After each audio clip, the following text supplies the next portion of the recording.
Good afternoon, welcome to good health. ఈరోజు మనం neck pain, back pain, అలాగే sciatica pain గురించి తెలుసుకుందాం.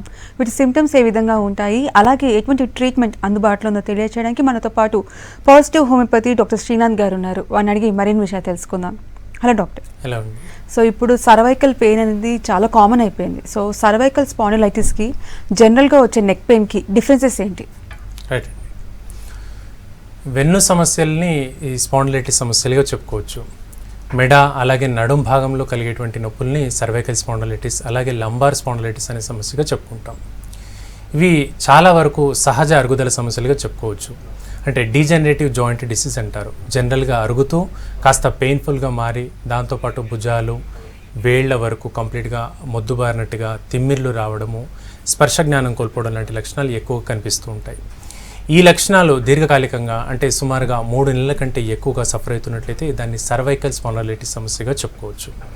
ఈ సమస్య ముదిరినప్పుడు ఇతర కాంప్లికేషన్స్ కూడా దారితీసే ప్రమాదం ఉంటుంది. ఓకే, సో సర్వైకల్ స్పాండిలైటిస్ రావడానికి రీజన్స్ ఏంటి? ఇందాక మీరు చెప్పారు డీజనరేటివ్ డిజీజెస్ అనేసి. సో డీజనరేషన్ ఎందువల్ల అవుతుంది?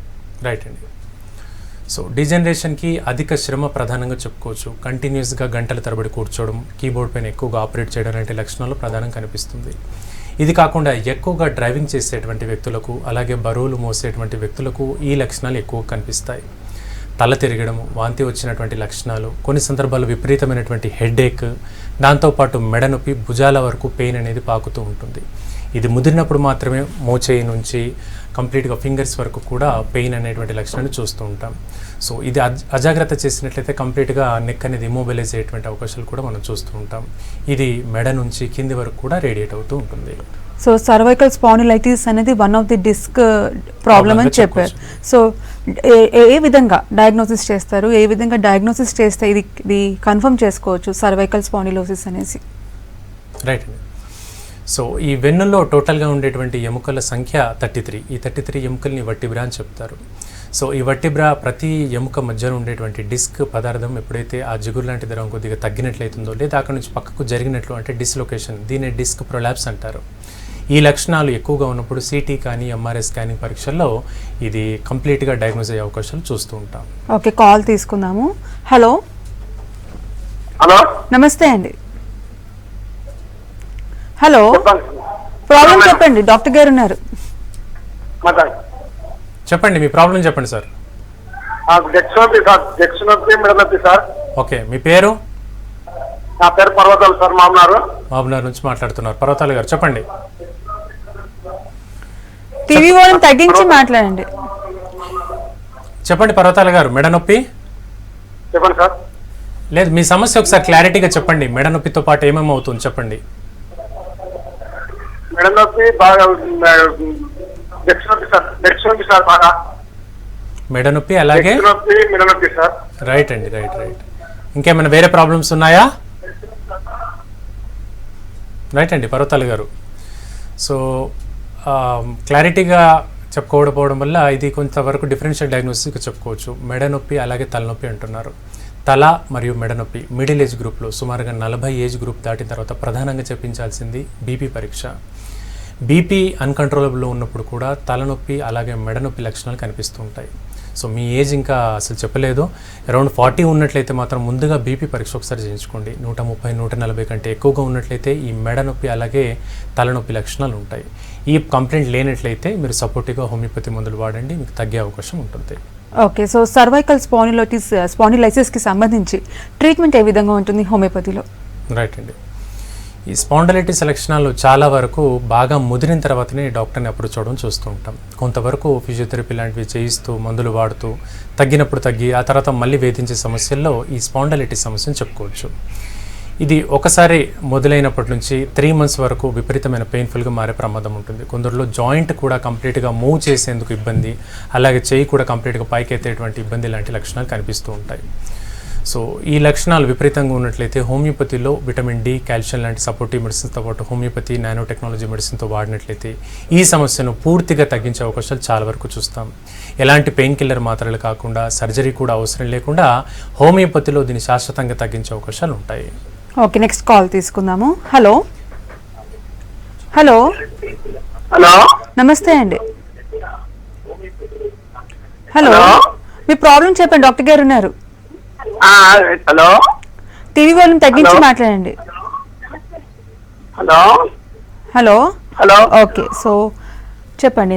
సో సర్వైకల్ గురించి చెప్పారు. సో లుంబార్ స్పాండిలైటిస్ గురించి చెప్పండి. లుంబార్ స్పాండిలైటిస్ అంటే బ్యాక్ పెయిన్ అనేసి చాలామంది చెప్తూ ఉంటారు. సో నార్మల్గా మనం ఎక్కువ స్ట్రెస్కి గురైనప్పుడు కానివ్వండి, లేడీస్లో చూసుకుంటే డెలివరీ అయిన తర్వాత కానివ్వండి బ్యాక్ పెయిన్ వస్తుంది. సో ఆ బ్యాక్ పెయిన్కి లుంబార్కి డిఫరెన్సెస్ ఏంటి? రైట్ అండి. కంటిన్యూస్గా సిట్టింగ్ పోస్చర్ ఉండేటువంటి వ్యక్తులకు, సరిగ్గా సిట్టింగ్ పోస్చర్ లేనటువంటి వ్యక్తులకు వచ్చేటువంటి పెయిన్లో అక్యూట్ లంబాగో అంటారు. అక్యూట్ లంబాగో అంటే చిన్నగా వచ్చేటువంటి నడుము నొప్పి. ఇది సుమారుగా వారం 15 రోజుల పాటు మాత్రమే ఉంటుంది. ఇది జనరల్గా క్రాంప్స్ వల్ల కావచ్చు, కండరాలు పట్టేయడం లేదా బ్లడ్ సర్క్యులేషన్లో కొంచెం డెఫిషియన్సీ వల్ల వచ్చేటువంటి సమస్య. లంబార్ స్పాండిలైటిస్ అనేది 15 రోజుల కంటే ఎక్కువగా సుమారుగా 2 నెలల వరకు వేధించేటువంటి నడుము నొప్పిని లంబార్ స్పాండిలైటిస్ సమస్యగా చెప్పుకోవచ్చు. దీన్నే లంబాగో అని కూడా అంటారు. కొందరిలో లైక్ ఏవైనా పోస్ట్ సర్జికల్ కాంప్లికేషన్స్ కావచ్చు, అంటే అనెస్థీషియా ఇంజెక్షన్ ఇచ్చిన చోట కావచ్చు, లేదా డెలివరీ అయిన తర్వాత కండిషన్స్ కావచ్చు, ఇలా ఇతర కాంప్లికేషన్స్లో కూడా నడుము నొప్పి వచ్చే అవకాశం ఉంటుంది. ఈ లక్షణాలు ముదిరినప్పుడు కాలు భాగం కూడా కంప్లీట్గా పెయిన్ఫుల్గా మారే ప్రమాదం ఉంటుంది. ఓకే, నెక్స్ట్ కాల్ తీసుకుందాము. హలో. హలో. హలో నమస్తే మేడం. నమస్తే అండి, చెప్పండి, ప్రాబ్లం చెప్పండి. నాకు మొక్కలు నొప్పులు ఉన్నాయి మేడం. ఓకే. రైట్ అండి. మోకాలు నొప్పులు ఎక్కడి నుంచి మాట్లాడుతున్నారండి? ఇక్కడ మహబూబ్నగర్ జిల్లా ఇక్కలమల్లి సార్. రైట్, మీ పేరు? పేరు దామోదర్ రెడ్డి సార్. రైట్ అండి. దామోదర్ గారు, వయసు ఎంత? వయసు 50. సరే, మోకాలు నొప్పులు ఇంకేమున్నాయి? వయసు 50 సంవత్సరాలు. రైట్. మోకాలు నొప్పులు కాక ఇంకేమైనా ప్రాబ్లమ్స్ ఉన్నాయా? మొక్కలు నొప్పులు సార్. 15 ఏళ్ళు అయింది సార్. 15 అయింది. మందులు ఏమైనా వాడుతున్నారా? ఇప్పుడు ఏం లేదు సార్, ఒకటి డోలో తెచ్చి ఒక టాబ్లెట్ వాడుతున్నా రోజు ఒకటంటే. రైట్ అండి, చెప్తాను. సో మోకాళ్ళ నొప్పులు అరౌండ్ 50 ఏజ్ క్రాస్ అయిన తర్వాత సహజంగా వచ్చే ఈ మోకాళ్ళ నొప్పులు ఆస్టియో ఆర్థరైటిస్ కంప్లైంట్గా చెప్పుకోవచ్చు. మోకాళ్ళలో సహజంగా ఉండేటువంటి జిగురు లాంటి ద్రవాన్ని సైనోబియల్ ఫ్లూయిడ్ అంటారు. ఇది కొంత అరిగినప్పుడు వచ్చేటువంటి మోకాళ్ళ నొప్పిని ఓఏ కంప్లైంట్గా చెప్పుకోవచ్చు. అంటే పై ఎముక కింది ఎముక బాగా కంప్లీట్గా రాపిడి గురైనప్పుడు అది ఆస్టియోఫైటిక్ చేంజెస్గా మారి చిన్న చిన్న ఎముకలుగా విరిగే ప్రమాదం కూడా ఉంటుంది. అయితే మీరు వాడుతున్నటువంటి పెయిన్ కిల్లర్ మాత్ర మంచిది కాదు. ఎక్కువ కాలం పాటు ఆ పెయిన్ కిల్లర్ మాత్ర వాడడం వల్ల సైడ్ ఎఫెక్ట్స్ రావడంతో పాటు కిడ్నీలు కూడా డ్యామేజ్ అయ్యే ప్రమాదం ఉంది. సో అందుబాటులో ఉన్న హోమియో డాక్టర్ చేత కంటిన్యూస్గా మందులు వాడండి, ఈ ప్రాబ్లం తగ్గుతుంది. ఓకే డాక్టర్, సో చాలామంది డిస్క్ ప్రాబ్లమ్స్కి సంబంధించి సర్జరీ చేయించుకుంటూ ఉంటారు, కానీ సర్జరీ అయిన తర్వాత కూడా మళ్ళీ అవే కంప్లైంట్స్ రిపీట్ అవుతూ ఉంటాయి. సో అలా కాకుండా హోమియోపతిలో పర్మనెంట్ ట్రీట్మెంట్ ఉందంటారా? రైట్ అండి. సర్జికల్ కంప్లైంట్ అనేది ఏజ్ ఫ్యాక్టర్తో పాటుగా అది ఎంతకాలంగా ముదిరి ఉంది అనే లక్షణాన్ని బేస్ చేసుకొని వస్తుంది. బట్ ఈ కంప్లైంట్ అనేది ఒక తక్కువ సమయంగా, లైక్ ఇప్పుడు మనం కాలర్స్తో మాట్లాడుకున్నట్టుగా 2-3 నెలల కంటే తక్కువ సమయంగా ఉన్నట్లయితే ఎలాంటి సర్జరీ అవసరం లేకుండా హోమియో మందులు తగ్గించవచ్చు. ఎగ్జాంపుల్, నడుము నొప్పితో పాటు బటక్స్ రీజన్, తొడ భాగము, పిక్కలు, అలాగే పాదం వరకు కంప్లీట్గా పట్టేసినట్టుగా నరం కంప్లీట్గా లాగుతూ ఉంటుంది. లైక్ డాక్టర్ని కలిసినప్పుడు పేషెంట్స్ చెప్తుంటారు, పడుకున్నప్పుడు కాలు కంప్లీట్గా లాగుతుంది, ఎలక్ట్రిక్ షాక్ లాగా పెయిన్ వస్తుంది అనేటువంటి కంప్లైంట్ చూస్తుంటాం. ఈ కంప్లైంట్ని సియాటికా కంప్లైంట్గా చెప్పుకోవచ్చు. అంటే నడుము కింది భాగంలో ఆ నర్వ్ అనేది బాగా కంప్రెస్ అవ్వడం వల్ల జరుగుతుంది. ఈ సయాటిక్ నర్వ్ ఆ సమస్యను సాధారణంగా సర్జికల్ కండిషన్ అని అపోహపడి డాక్టర్ని అప్రోచ్ అవ్వడం చేస్తుంటాం. వీటికి ఎలాంటి సర్జరీ లేకుండా హోమియోపతిలో పూర్తిగా తగ్గించే అవకాశం ఉంటుంది. సో అంటే లేట్ చేయకుండా వెంటనే స్కానింగ్ పరీక్షలు చేయించి డాక్టర్ని కలిస్తే సర్జరీని చాలా వరకు అవాయిడ్ చేయవచ్చు. ఓకే, నెక్స్ట్ కాల్ తీసుకుందాము. హలో. హలో ఫయాజ్ గారు. హలో. హలో, నమస్తే అండి, మిర్యాల నుంచి మాట్లాడుతానండి. చెప్పండి, మీ ప్రాబ్లం చెప్పండి. నడుము నొప్పి బాగా వస్తుందండి. ఓకే, టీవీ వాల్యూమ్ తగ్గించి మాట్లాడండి. నడుము నొప్పి బాగా వస్తుందండి. రైట్. ఫయాజ్, ఎప్పటి నుంచి నడుము నొప్పి? ఓకే అండి, ఓకే సార్. రైట్ అమ్మా. ఫయాజ్, ఎప్పటి నుంచి నడుము నొప్పి? ఇది దగ్గర ఒక 6 నెలలు అయింది సార్. 6 నెలల నుంచి నడుము నొప్పి ఉంది. ఏజ్ ఎంత? ఒక 6 నెలలు అవుతుంది సార్. 6 నెలలు. రైట్. వయసు ఎంత? ఏజ్? నాది 43. 43. ఇంకేమైనా ప్రాబ్లమ్స్ ఉన్నాయా? 43. రైట్ అండి. ఫయాజ్ గారు, ఇంకా వేరే ప్రాబ్లమ్స్ ఏమైనా ఉన్నాయా? ఏం లేదు సార్, ఇది ఒకటే. రైట్ అండి. నడుము నొప్పి భాగంలో మనం దాని గురించి మాట్లాడుకున్నాం. అక్యూట్ లంబాగో అని, క్రానిక్ లంబాగో అని, ఈ లంబార్ స్పాండిలైటిస్ లక్షణాలు చూస్తున్నాం. ఇవి కాకుండా ఇంజురీ వల్ల కూడా వచ్చే లక్షణాలు ఉంటాయి. స్పాండలో ఆర్థరైటిస్ అంటారు. ఈ కంప్లైంట్లో జరిగే అవకాశం కూడా మనం చూస్తాం. జెనెటిక్ ఫ్యాక్టర్గా HLA-B27 అంటే వంశపారంపర్యంగా కూడా ఈ నడుము నొప్పి లేదా కీళ్ళ నొప్పులు వచ్చే అవకాశం చూస్తుంటాం. అంటే ఏ నొప్పులైనా కూడా 6 నెలలు ఏడాది అవుతున్నా తగ్గట్లేదు అన్నప్పుడు లక్షణాలు ఉన్నట్లయితే దానికి సంబంధించి బ్లడ్ టెస్ట్లో జెనెటిక్ ఫ్యాక్టర్ పరీక్షలు చేయించాలి. వీటిల్లో HLA-B27 అనేటువంటి పరీక్ష చేయించినట్లయితే దాన్ని బేస్ చేసుకొని జెనెటిక్ కాన్స్టిట్యూషన్ పద్ధతి ద్వారా హోమియోపతిలో దీన్ని తగ్గించవచ్చు. Okay doctor, so sciatica pain గురించి చెప్పండి. సయాటికా పెయిన్ అనేది బ్యాక్ పెయిన్ ఉన్న వాళ్ళకే వస్తుందా, లేకుంటే బ్యాక్ పెయిన్ లేని వాళ్ళకు కూడా సయాటికా పెయిన్ ఉంటుందా? అలాగే సిమ్టమ్స్ చెప్పండి, ఏ విధంగా ఉంటాయి? రైట్ అండి. ఈ సయాటికా నొప్పి అనేది నడుము నొప్పి లేకుండా కూడా వచ్చేటువంటి అవకాశం చూస్తుంటాం. నడుము నుంచి కింది భాగంలో కంప్లీట్గా బటక్స్ రీజన్ కావచ్చు, తొడ అలాగే పిక్కల వరకు కూడా ఈ కంప్లీట్గా నరం అనేది ఉంటుంది. బాడీలో అతిపెద్ద నరాన్ని సయాటిక్ నర్వ్గా చెప్పుకుంటాము. ఈ నరం అనేది కంప్రెషన్ గురవడం వల్ల కూర్చునేందుకు ఇబ్బంది, నిలబడేందుకు ఇబ్బంది లాంటి లక్షణాలు చూస్తుంటాం. ఎక్కువగా బైక్ పైన త్రిబుల్ రైడింగ్ చేసే వ్యక్తుల్లో ఈ లక్షణాన్ని చూస్తాం. ఓకే, ఖమ్మం నుంచి కాలర్ ఉన్నారు. హలో. హలో, నమస్తే అండి. చెప్పండి మేడం. ప్రాబ్లం చెప్పండి, డాక్టర్ గారు ఉన్నారు. Sir good evening sir. నా పేరు కనకయ్య అండి. గుడ్ ఆఫ్టర్నూన్ అండి, చెప్పండి కనకయ్య గారు. ప్రాబ్లం వచ్చేసి సార్ నా వెయిట్ 80 అండి. ఓకే. వచ్చేసి నాకు మోకాళ్ళ నొప్పులు వస్తాయి సార్. Okay, right. ఇంకా అండి, ఇంకా ఇతర సమస్యలు ఏమైనా? సార్ ఇంకా వేరే ప్రాబ్లమ్స్ ఏమైనా ఉన్నాయా మోకాళ్ళ నొప్పులు కాకుండా? లేదు సార్, వేరే ప్రాబ్లం ఏం లేదు. నా వయసు వచ్చేసి 30 సంవత్సరాలు. రైట్ అండి కనకయ్య గారు, చెప్తాను. ఒబేసిటీ ప్రధాన కారణంగా మీకు ఈ మోకాళ్ళ నొప్పులు అనేవి వస్తుంటాయి. సో 30 సంవత్సరాలకు సుమారుగా మీరు 6 అడుగులు అనుకున్నా కూడా 65 నుంచి 70 లేదా 72 kgs వరకు మాత్రమే ఇది మ్యాక్సిమం ఏజ్గా చూడొచ్చు. బట్ 80 kgs ఉండడం వల్ల ఒబేసిటీ వన్ ఆఫ్ ద కాంప్లికేషన్గా మీకు ఈ మోకాళ్ళ నొప్పులు వస్తున్నాయి. మోకాళ్ళే కాదు, బాడీలో ఎక్కువగా వెయిట్ను బేర్ చేసేది బొటనవేలు భాగం, ఆ తర్వాత మెడ భాగం. సో ఈ 2 జాయింట్స్ కూడా మీకు ముందు ఎఫెక్ట్ అయ్యే అవకాశం ఉంటుంది. దీంతో further complication blood circulation disorders కావచ్చు, కొలెస్ట్రాల్ బాడీలో ఎక్కువగా అక్యుములేట్ అయిపోవడం వల్ల కూడా ఈ కాంప్లికేషన్ ముదిరే అవకాశం ఉంటుంది. సో ముందుగా వెయిట్ షెడ్ ఆఫ్ అయ్యేందుకు ప్లాన్ చేసుకోండి. బరువు తగ్గేందుకు వాకింగ్ చేయడం, ఫిజికల్ యాక్టివిటీ పెంచి డైట్ మేనేజ్మెంట్ చేస్తూ బరువు తగ్గితే మీకు ఈ మోకాళ్ళ నొప్పులు కూడా తగ్గుతాయి. ఓకే డాక్టర్, సో డిస్క్ ప్రాబ్లమ్స్లో డిస్క్ హర్నియేషన్ అని, డిస్క్ ప్రొలాప్స్ అని, డిస్క్ బల్జ్ అని చెప్తుంటారు. అంటే ఏంటి వచ్చే సిమ్టమ్స్ ఏ విధంగా ఉంటాయి? రైట్ అండి.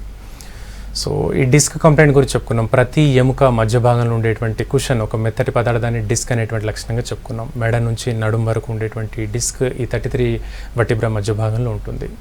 సో ఈ డిస్కైటిస్ అంటారు. ముందుగా డిస్కైటిస్ అంటే అక్కడ భాగంలో ఇన్ఫ్లమేషన్ అంటే వాపుకు గురవడం వల్ల వచ్చేటువంటి లక్షణం. సాధారణంగా ఇంజురీస్ వల్ల కావచ్చు, ఎక్కువ కాలంగా బెడ్ రిడెన్ ఉండేటువంటి పేషెంట్స్కి, లైక్ ఏదన్నా పైనుంచి వెహికల్ పైనుంచి కింద పడేటువంటి వ్యక్తులకు ఈ లక్షణం చూస్తూ ఉంటాం. ఓకే, సూర్యాపేట నుంచి కాలర్ ఉన్నారు. హలో. చెప్పండి మేడం గారు. ప్రాబ్లం చెప్పండి, డాక్టర్ గారు ఉన్నారు. నా పేరు లింగయ్య అండి. నడుము నొప్పి వస్తుందండి. ఓకే, ఎప్పటి నుంచి అండి? నమస్తే అండి. నమస్తే, చెప్పండి ఎప్పటి నుంచి ప్రాబ్లం? నడుము నొప్పి L5 కూడా MRI స్కానింగ్ తీసినామండి. రైట్ అండి. నొప్పి కొంచెం బాగా వస్తుంది, పెయిన్ వాడాలి కొంచెం వస్తుందని చెప్పింది. రైట్. ఇప్పుడు ఏమైనా మందులు వాడుతున్నారా దానికి? మెడిసిన్ ఇచ్చారు కానీ తగ్గట్లేదండి. ఎంత కాలంగా ఉంది ఈ ప్రాబ్లం మీకు? 4 years అవుతుందండి. అంటే అప్పటికంటే బెటర్ ఉందా, అలాగే ఉందా? అలాగనే ఉంటుందండి. రైట్ అండి. ఏం పని చేస్తారు మీరు? వ్యవసాయం చేస్తాం. రైట్ అండి. సో L4, L5 నడుము భాగంలో వచ్చే నడుము నొప్పిని L4, L5గా చెప్పుకోవచ్చు. అంటే ఈ ఎముకల పేరు L4, L5. చివరి భాగంలో ఉండేటువంటి L రీజన్ని లంబార్ రీజన్ అంటారు, నడుము. ఆ తర్వాత నడుము కింది భాగంలో ఉండేటువంటి చివరి ఎముక కాక్సిక్స్ ఎముకగా చెప్పుకోవచ్చు. చాలా వరకు L4, L5 భాగంలోనే ఈ డిస్క్ ప్రొలాప్స్ జరగడం, అంటే డిస్క్ అనేది కొంచెం స్థానభ్రంశం చెంది పక్కకు జరగడం లాంటి లక్షణం చూస్తుంటాం. 4 yearsగా ఈ కంప్లైంట్ ఉందంటే ఇతర కాంప్లికేషన్స్ కూడా ఉండాలి. లైక్ విటమిన్ డి తక్కువగా ఉన్నప్పుడు లేదా కాల్షియం కూడా తక్కువ ఉన్నప్పుడు కూడా ఈ సమస్య మొండిగా మారుతుంది. సో సపోర్టివ్గా విటమిన్ డి, కాల్షియం లాంటివి వాడుతూ హోమియోపతి మందులు ట్రై చేయండి. ఓకే, సో ఈ డిస్క్ ప్రాబ్లమ్స్ వల్ల ఎటువంటి కాంప్లికేషన్స్ వస్తాయి? రైట్ అండి. ఇదివరకు చెప్పుకున్నట్టుగా డిస్కైటిస్ అనేది ప్రధాన కాంప్లికేషన్గా మనం చెప్పుకోవచ్చు. వీటిల్లో ఆ లక్షణం బాగా ముదరడం వల్ల కంప్లీట్గా స్వెల్లింగ్ అవ్వడం అనే లక్షణం చూస్తుంటాం. అంటే మెడ ఎముక వెనక భాగంలో ఆ ఎముక అనేది కంప్లీట్గా స్వెల్లింగ్, ఒక ముద్దలాగా, ఒక కణితిలాగా ఏర్పడే లక్షణం చూస్తుంటాం. దీంతో ఇదేమైనా బ్లడ్తో కూడుకున్నటువంటి హెమటోమా అనేటువంటి కండిషన్ లేదా ఇతర కాంప్లికేషన్ దారితీస్తుందని సిటీ స్కాన్ ద్వారా చూడాల్సిన అవసరం ఉంటుంది. కొందరిలో ఈ ట్యూమర్ కొంతవరకు క్యాన్సర్ లక్షణాల్లో కూడా కోరి ఉంటుంది. కాబట్టి ఎఫ్ఎన్ఏసి లాంటి పరీక్షలు హెల్ప్ అవుతాయి. అంటే వీటిల్లో ఆ నీడిల్ ఆస్పిరేషన్ వల్ల ఆ లక్షణాలు ఏ విధంగా ఉన్నాయని తెలుసుకోవచ్చు. ఓకే, వరంగల్ నుంచి కాలర్ ఉన్నారు. హలో, నమస్తే మేడం గారు. నమస్తే అశోక్ గారు, చెప్పండి ప్రాబ్లం చెప్పండి. మేడం ఈ L4 disc problem madam. Okay, అయితే ఎడమ కాలు నొప్పుతున్నది మేడం. ఓకే అశోక్ గారు, ఎడమ కాలు ఎక్కడి నుంచి ఎక్కడి వరకు నొప్పి ఉంది? ఎడమ కాలు సార్, ఎక్కడి నుంచి ఎక్కడి వరకు నొప్పి ఉంది? ఎడమ కాలు పైన తొంటి భాగం నుంచి మోకాలు వరకు నొప్పి ఉంటాం సార్. రైట్. ఇంకా అండి, ఇంకేమైనా ప్రాబ్లమ్స్? అదే ఇంత ముందు జనరల్ గా మెడిసిన్ వాడినా సార్, ఈ మన న్యూరో ఫిజిషియన్ కాడ మెడిసిన్ వాడినా సార్. ఓకే, తగ్గింది సార్. మళ్ళీ ఒక 15 రోజులు అంటే ఒక 4 నెలలు కోర్సు వాడినా సార్. ఓకే, తగ్గింది. మళ్ళీ ఒక 10 రోజుల కానీ మళ్ళీ నొప్పి వస్తుంది సార్. రైట్ అండి, రైట్. సో L4, L5 నుంచే డిస్క్ ప్రాబ్లం నుంచే మేజర్గా కాల్స్ వస్తున్నాయి. అంటే ఆ భాగమే ఎక్కువగా ప్రోన్ అవుతుంది. ఇన్ఫెక్షన్స్ కావచ్చు, గాయాలకు కావచ్చు, లేదా పెయిన్కి దారితీసే ప్రమాదం ఉంటుంది. ఇది తుంటి భాగం నుంచి మీరు అంటున్నారు. తుంటి భాగంలో స్క్లీరోసిస్ అనే కండిషన్ దారితీసే అవకాశం ఉంటుంది. స్క్లీరోసిస్ అంటే ఆ తుంటి ఎముక జాయింట్ కంప్లీట్గా ఫిక్స్ అయిపోయే అవకాశం కూడా జరగవచ్చు. దీనివల్ల ఆ భాగానికి బ్లడ్ సప్లై సరిగ్గా లేక నెక్రోటిక్ కండిషన్ అంటే డెత్ ఆఫ్ ద టిష్యూస్ అయ్యేటువంటి అవకాశం కూడా ఉంటుంది. మీ కంప్లైంట్లో ఆ లక్షణాలు చాలా వరకు కనిపిస్తున్నాయి. ఏదేమైనప్పటికీ ఆ రిపోర్ట్స్ తీసుకొని ఒకసారి హోమియోలో కన్సల్ట్ చేసినట్లయితే దాన్ని సాల్వ్ చేయొచ్చండి. ఓకే డాక్టర్, సో ఈ స్పాండిలైసిస్కి సమస్యకి మెడిసిన్ వాడుకుంటూ ట్రీట్మెంట్ తీసుకుంటూ ఎటువంటి విషయాల్లో కేర్ తీసుకోవాలంటారు? రికరెంట్ కాకుండా, రిపీట్ కాకుండా మళ్ళీ. రైట్ అండి. సో ఈ స్పాండిలైటిస్ లక్షణాల్లో సఫర్ అవుతున్నటువంటి వ్యక్తులు ముందుగా మెడిసిన్స్ అన్ని కంట్రోల్లో ఉంచుకుంటూ డైట్ మేనేజ్మెంట్ అనేది ఖచ్చితంగా చేయాలి. బరువు పెరగకుండా చూసుకుంటూ ఆ మందులు కంటిన్యూస్గా వాడాలి. అలాగే స్ట్రెస్ ఫ్యాక్టర్స్ అయినటువంటి కంటిన్యూస్ డ్రైవింగ్ కావచ్చు, లైక్ ఈ స్పీడ్ బ్రేకర్స్, వీటి వల్ల ఎక్కువగా షాక్ లోనవ్వడం వల్ల నడుము నుంచి మెడ వరకు పెయిన్స్ అనేవి పాకుతూ ఉంటాయి. సో ఆ లక్షణాలని కంప్లీట్గా అవాయిడ్ చేసేటువంటి అవకాశం ఉంటే బెస్ట్. సో అంటే సిటీలో ఉన్నట్లయితే ఎక్కువగా 20-30 కిలోమీటర్ల పైగా డ్రైవింగ్ చేసేటువంటి వ్యక్తులకు ఇది చాలా కేసులు మనం గమనిస్తూ ఉంటాం. 20 సంవత్సరాల పిల్లల్లో కూడా ఈ లక్షణాలు మనం ఈ మధ్యకాలంలో ఎక్కువగా చూస్తుంటాం. అంటే కంటిన్యూస్ డ్రైవింగ్ వల్ల స్ట్రెస్ ఫ్యాక్టర్స్ అధికంగా ఉండడం వల్ల చూస్తుంటాం. సో వీటిని ఇనీషియల్గా గుర్తించి కాంప్లికేట్ కాకుండా ఉంటే మనం సాల్వ్ చేయొచ్చు. ఓకే, నెక్స్ట్ కాల్ తీసుకుందాము. హలో. ఓకే. హలో. హలో, నమస్తే మేడం. నమస్తే అండి, చెప్పండి మీ సమస్య చెప్పండి, డాక్టర్ గారు ఉన్నారు. నా పేరు మన్సూర్ మేడం, రంగారెడ్డి జిల్లా నుంచి మాట్లాడుతున్నాను. ఓకే చెప్పండి సార్. మేడం, నాకు మెడ నొప్పి చాలా వస్తుంది, ఇంకా తలనొప్పి వస్తుంది. నాకు ఇంచుమించు యాక్చువల్లీ ఒక 4-5 ఇయర్స్ ఉంటుంది. ఓకే, మందులు ఏమైనా వాడుతున్నారండి? నేను ఒకసారి ఇక్కడ లోకల్లో 2 టైమ్స్ పోయినాను సార్. ఓకే, 2 టైమ్స్ వస్తే స్కానింగ్ కూడా చేపించిన, ఏం వెళ్ళలేదు. రైట్ అండి. ఇంకేమైనా ఇబ్బందులా? ఏం లేదు సార్. మెడ నొప్పి చాలా వస్తుంది, తలనొప్పి వస్తుంది, దానిపైన తలనొప్పి వస్తుంది. మెడ నొప్పి నుంచి తలనొప్పి చాలా విపరీతంగా వస్తుంది. రైట్ అండి, చెప్తాను. సో ఈ స్పాండిలైటిస్ లక్షణాల్లో తలనొప్పి అనేది ఎక్కువగా కనిపించదు. కేవలం మెడ, అలాగే మెడ కింది భాగాలు, భుజము, వేళ్ల వరకు పాకే లక్షణాలు కనిపిస్తుంటాయి. మీ కండిషన్లో మెడ భాగం అలాగే తల కూడా పెయిన్ వస్తుందంటారు. ఈ కండిషన్ని మైగ్రేన్ సమస్యగా చెప్పుకోవచ్చు. మైగ్రేన్లో మాత్రమే తల భాగం నుంచి మెడ వరకు పెయిన్ అనేది వస్తుంది.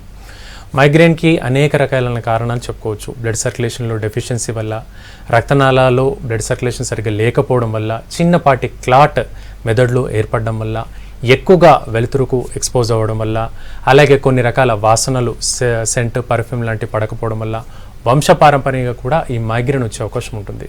మైగ్రేన్కి ఈ నిర్ధారణ పరీక్షలు, డయాగ్నోస్ అనేది చాలా డిఫికల్టీగా మారుతుంది. ఆ లక్షణాన్ని బట్టి మాత్రమే ట్రీట్మెంట్ చేసే అవకాశం ఉంటుంది. సో మీ కంప్లీట్గా మైగ్రేన్కి చెప్పుకోవచ్చు. వీటికి హోమియోలో స్కోప్ ఉంది, డాక్టర్ని కన్సల్ట్ చేయండి.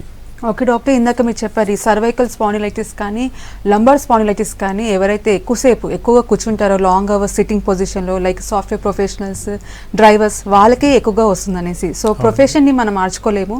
సో ఇటువంటి ప్రాబ్లమ్స్ రాకుండా ఎటువంటి కేర్ తీసుకోవాలంటారు? రైట్ అండి. సో ప్రొఫెషన్ని పూర్తి స్థాయిలో మార్చుకోలేనప్పుడు వీటికి ఎర్గోనమిక్ స్టడీస్ అంటారు. అంటే డాక్టర్ని కన్సల్ట్ చేసినప్పుడు ఏ రకమైన ఎక్సర్సైజులు చేస్తూ ఉంటే ఇది కంప్లీట్గా మేనేజ్ అవుతుందనే విషయం డాక్టర్ చెప్తారు.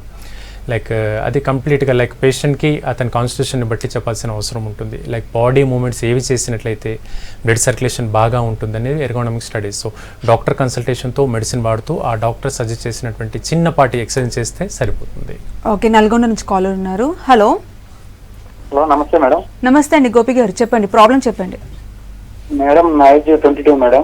ఓకే, డిస్క్ డీజనరేటివ్ అయినా మేడం, L4 L5 అని చెప్పారు. ఓకే గోపి, ఏం చదువుతున్నావు? డిస్క్ డీజనరేటివ్ అయినా అండి. ఓకే గోపి, ఏం చదువుతున్నావు? స్టడీ లేదండి, మామూలుగా అట్లా కూలి పని చేస్తాను, బరువులు పడతాను బాగా. రైట్, ఇది డిస్క్ ప్రాబ్లం ఉందని చెప్పారా? డిస్క్ డీజనరేటివ్ అయినండి. ఓకే ఓకే, ఇంకా అమ్మా? L5 అని చెప్పారు. తొంటను కాలు బాగా పిక్క బాగా లాగుతుంది. రైట్, ప్రజెంట్ ఏమైనా మెడిసిన్స్ వాడుతున్నావా? మెడిసిన్ వాడుతున్నాండి. వాడినప్పుడు మంచిగా అనిపిస్తుంది, తర్వాత మళ్ళీ నార్మల్ అయిపోతుంది. Right Gopi, so L4 L5 భాగంలో డిస్క్ డీజనరేషన్ అరుగుదల అంటున్నావు, కానీ 22-25 సంవత్సరాలలోపు అరుగుదల అనేది వెరీ రేర్ అమ్మా. వేలల్లో ఒకరికి వచ్చే అవకాశం ఉంటుంది. బహుశా కాల్షియం లోపం కానీ లేదా డి లోపం వల్ల కానీ అవి ఉంటే అవ్వచ్చు నీకు ఈ విషయము. బట్ ఎనీహౌ నువ్వు చేసేటువంటి శారీరక శ్రమ వల్ల కూడా ఈ ప్రాబ్లం వచ్చినట్టుగా నాకు అనిపిస్తుంది. ఆ నడుము నుంచి కింది భాగం వరకు పెయిన్ఫుల్గా మారినట్లయితే హోమియోలో మీకు సపోర్టివ్ మెడిసిన్స్ ఉంటాయి. మీరు వాడుతున్నటువంటి ట్యాబ్లెట్స్తో పాటుగా కూడా హోమియో మెడిసిన్ కొంతకాలం పాటు వాడండి. ఒక 3 months నుంచి 6 months వ్యవధిలో మీకు ఈ సమస్యను కంప్లీట్గా తగ్గే అవకాశాలు ఉంటాయి. ఓకే డాక్టర్, సో ఇందాక మీరు చెప్పారు డైట్ పరంగా కేర్ తీసుకోవాలనేసి, సో ఎటువంటి డైట్ తీసుకోవాలంటారు? రైట్ అండి, సో ఈ సమస్యతో సఫర్ అవుతున్నటువంటి వ్యక్తులు ముందుగా డైట్ మేనేజ్మెంట్ అనేది ప్రధానంగా చెప్పుకోవాలి. ఒబేస్ కావద్దు, అలా అని వీటికి సరైనటువంటి న్యూట్రియన్స్ బాడీకి అందాలి. అంటే లైక్ కార్బోహైడ్రేట్స్ కావచ్చు, ప్రోటీన్స్, మినరల్స్, ఇవన్నీ సరైన స్థితిలో లైక్ బ్యాలెన్స్డ్ డైట్ అనేది అందే అవకాశం ఉండాలి. బరువు పెరగకుండా కాల్షియం ఉత్పత్తులైనటువంటి పాలు, బాయిల్డ్ ఎగ్ అనేవి చాలా బేసిక్గా ఎక్కడైనా అవైలబుల్ ఉండేటువంటి కండిషన్స్ ఇవి రెండు ఖచ్చితంగా తీసుకోవాలి. అలాగే పల్సెస్లో ఎక్కువ పాటు ప్రోటీన్స్ ఉంటాయి. ఈ ప్రోటీన్స్ కూడా మనకు నరాలకు శక్తినిచ్చే అవకాశం ఉంటుంది. సో ఈ డైట్ అనేది ప్రధానంగా చూసుకోవాలి. వీలున్నప్పుడు లివర్ లాంటి లక్షణాల వల్ల కూడా, లివర్ కానీ నాన్ వెజ్ ఐటమ్స్ వల్ల కూడా ఈ నర్వ్ స్ట్రెంథనింగ్ అయ్యే అవకాశం ఉంటుంది. సో ఇంజురీస్ ఉన్నటువంటి వ్యక్తులకు ఈ నాన్ వెజ్ ఐటమ్స్ హెల్ప్ఫుల్గా మారుతాయి. ఓకే, నెక్స్ట్ కాల్ తీసుకుందాము. హలో హలో, నమస్తే అండి. నమస్తే అమ్మా. నా డాక్టర్ గారితో మాట్లాడాలా? మాట్లాడండి, డాక్టర్ గారు ఉన్నారు, లైన్ లో ఉన్నారండి. తప్పకుండా సార్, చెప్పండి, వింటున్నాను. నాకు ఈ నడుము కింద తుంటే దగ్గర 2 రోజుల నుంచి నొప్పిగా ఉందండి. ఆ తర్వాత ఈ stomach side, right side pain గా ఉండి కింద గిజ్జాల దాకా నొప్పిగా ఉంటే ఈ స్టోన్ ప్రాబ్లం అని వాటర్ మన లిక్విడ్, హోమియోపతి లిక్విడ్ వాడితే ఆ నొప్పి తగ్గింది, కానీ తుంటి దగ్గర నొప్పిగా ఉందండి. దానికి ఏమైనా స్టోన్ వల్ల వచ్చి ఉంటుందా, లేకపోతే ఎలా ఉంది అనేది నాకు అర్థం కాలేదండి. దాని గురించి తప్పకుండా సార్ చెప్తాను.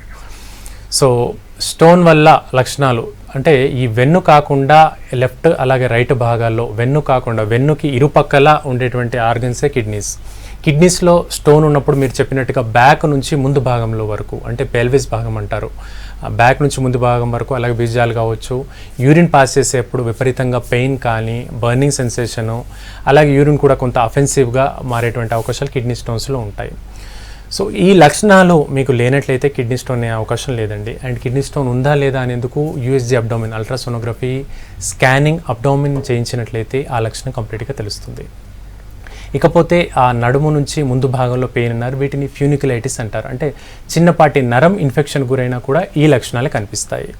సో ఇదేమైనా మీరు మెడిసిన్ మాత్రం సెల్ఫ్గా వాడకండి. ఒకసారి డాక్టర్ని కన్సల్ట్ చేసిన తర్వాతే మీరు వాడేటువంటి మదర్ టింక్చర్ అయినా కానీ, డైల్యూషన్స్ అయినా కంటిన్యూ చేయండి. ఓకే డాక్టర్, చాలా మంది ఈ నెక్ పెయిన్, బ్యాక్ పెయిన్ వచ్చినప్పుడు నెగ్లెక్ట్ చేస్తూ ఉంటారు, పెయిన్ కిల్లర్స్ వాడుతూ ఉంటారు. సో ఇది సీరియస్ ప్రాబ్లంగా ఎప్పుడు కన్సిడర్ చేయాలంటారు? రైట్ అండి, సీరియస్ కాంప్లికేషన్గా చెప్పుకునే అవకాశం ప్రధానంగా డాక్టర్ని కన్సల్ట్ చేసినప్పుడు పేషెంట్ కూర్చోలేడు, వచ్చి డాక్టర్తో నిలబడి అలాగే ఉంటాడు. నేను కూర్చోలేను డాక్టర్ గారు, విపరీతంగా పెయిన్ వస్తుంది, నడుము కంప్లీట్ పెయిన్ వస్తుంది అన్నప్పుడు మాత్రమే అది సర్జికల్గా మనం చూడవచ్చు. రిమైనింగ్ కంప్లైంట్స్లో కాసేపు కూర్చున్న ఒక 5-10 నిమిషాలకు పోస్చర్ జరుగుతూ ఉండడం, కదలలేకపోవడము, ఇలాంటి ఇబ్బంది లక్షణాలు గమనించినట్లయితే అది మేనేజ్మెంట్ చేసుకోవచ్చు అని అర్థం. సో ఈ లక్షణాలు ఉన్నప్పుడు మాత్రమే సిటీ స్కానింగ్ కానీ, MRI scanning, complete whole spine అంటే ఈ వెన్ను మొత్తానికి స్క్రీనింగ్ చేయించాలి. వాటిలో ఏ భాగంలో ఈ ప్రాబ్లం ఉంది, లేదా కొందరిలో యాంకైలోజింగ్ స్పాండిలోలిసిస్ అనే కాంప్లికేషన్ కూడా వస్తుంది. అంటే వెన్ను కంప్లీట్గా స్ట్రైట్గా మారిపోతుంది. అది పుట్టుకతో జరగవచ్చు లేదా వంశపారంపర్యంగా జరగవచ్చు. కొందరిలో టీబీ లాంటి లక్షణాలు వెన్నుకు, స్పైన్కి వచ్చినప్పుడు కూడా ఈ కాంప్లికేషన్ దారితీస్తుంది. సో స్కానింగ్, డిజిటల్ ఎక్స్రే లాంటివి హెల్ప్ఫుల్గా మారుతాయి. ఓకే డాక్టర్, సో కొంతమందికి యాక్సిడెంట్స్ అయినప్పుడు డిస్క్ ప్రాబ్లమ్స్ వస్తూ ఉంటాయి. అవును. సో అప్పటికి వాళ్ళు ట్రీట్మెంట్ తీసుకుంటారు, కానీ 2-3 ఇయర్స్ తర్వాత మళ్ళీ అదే పెయిన్ రిపీట్ అవుతూ ఉంటుంది. సో అది యాక్సిడెంట్ వల్ల అంటారా, మళ్ళీ ఇతర వేరే రీజన్ వల్ల అంటారా, Right. వాళ్ళు ఎటువంటి ట్రీట్మెంట్ తీసుకోవాలంటారు? రైట్ అండి. ఎవరైతే యాక్సిడెంట్స్కి ఎక్కువగా ప్రోన్ అవుతున్నారో లేదా సర్జరీ అయిన తర్వాత ఈ పోస్ట్ సర్జికల్ కంప్లైంట్స్లో చూసినట్లయితే ఐవీడిపి అంటారు, ఇంటర్వర్టిబ్రల్ డిస్క్ ప్రొలాప్స్ అనే కండిషన్లో లామినెక్టమీ అనే సర్జరీ చేస్తారు. అంటే ఎముక చివరి భాగాల్ని రెండు విరగొట్టడం, ఏదైతే నర్వ్ కంప్రెషన్ గురవుతుందో ఆ నర్వ్ కంప్రెషన్ ఎక్కువగా జరగకుండా కాపాడడం చేస్తుంది. అంటే ఆ సమయంలో డాక్టర్ చేసేది మెయిన్లీ మేనేజ్మెంట్, అంటే ఫర్దర్ కాంప్లికేట్ కాకుండా కొంత డే టు డే యాక్టివిటీస్ చేసుకునేందుకు ఒక మేనేజ్మెంట్ చేసి డాక్టర్ వదిలేస్తారు. ఇక మనం మేనేజ్మెంట్ చేసుకోవాలి అంటే బరువులు ఎత్తకపోవడము, ఎక్కువగా స్టెప్స్ ఎక్కడం దిగడం లాంటి లక్షణాలని తగ్గిస్తూ ఉండడము, బరువు పెరగకపోవడం లాంటివి చూసుకోవాలి. ఆ కాంప్లికేషన్స్ని కంట్రోల్లో పెట్టుకుంటే ఈ ప్రాబ్లంకి హోమియోపతి మెడిసిన్స్ పర్ఫెక్ట్గా పనిచేస్తాయి. ఓకే డాక్టర్, సో ఓవరాల్గా స్పాండిలైటిస్కి సంబంధించి హోమియోపతిలో మంచి ట్రీట్మెంట్ అందుబాటులో ఉందని చెప్తున్నారు. థ్యాంక్ యూ సో మచ్ అండి. ఇది ఇవాళ good health. Keep watching V6 news.